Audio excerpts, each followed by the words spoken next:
So again, a lot of people know the word autism, but very few people take the time to enter the world of autism.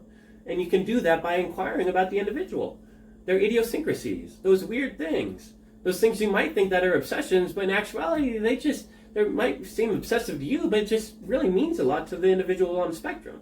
Inquire about that. Knock on their door. Not many people do that. You know, we talk about inclusion, but it's like, why does society have to pluck me out of my world and include me in their world? Like, why can't I include society in my world?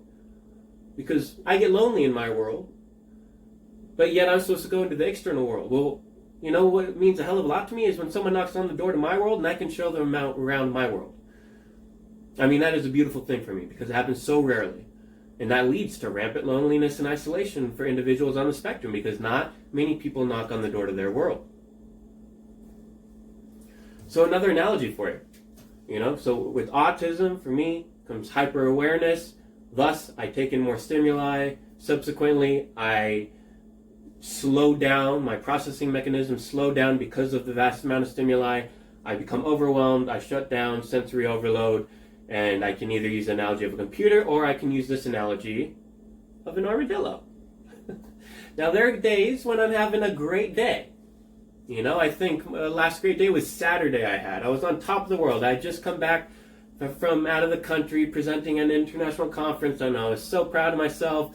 And it was like I was this armadillo just kind of strutting along the highway, right? I was feeling good about myself. But then a car zooms past, and I curl into a ball, right? And that is so apropos for how my autism is. I become overwhelmed, and I start more and more so curling into a ball the more overwhelmed I get. And then I shut down. And that's just my autism, right? So I can be doing fine one day. You know, I can be that armadillo strutting along the highway, but if something unexpected happens, if a car zooms by and scares me, if there's a change in routine, if someone told me to meet them at a certain time and I'm there on the dot, but they're 5 minutes late, that doesn't add up because I take things literally and thus logically, and I'm very meticulous with how I line things up. And when other people don't arrive at the time they said they would arrive, and I know I should take it with a grain of salt, but it still doesn't happen, and my unconscious mind can't process that, I curl into a ball. I shut down. And I protect myself. It's unconscious. I have no control over it. Now, there are coping tools you can teach individuals, but they're lifelong. I mean, they have to be learned over the course of a lifetime.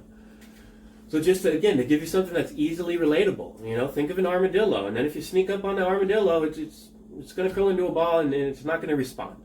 And then it's up to you to try to get that armadillo out of its shell. Well, how do you do that? You don't pull the armadillo out of its shell.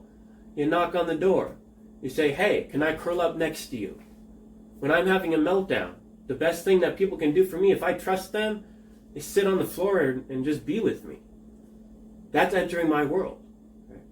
It's not telling me to get up and go outside and get some sun or drink some water or change your mindset. It's about being there with the individual. And that means a lot.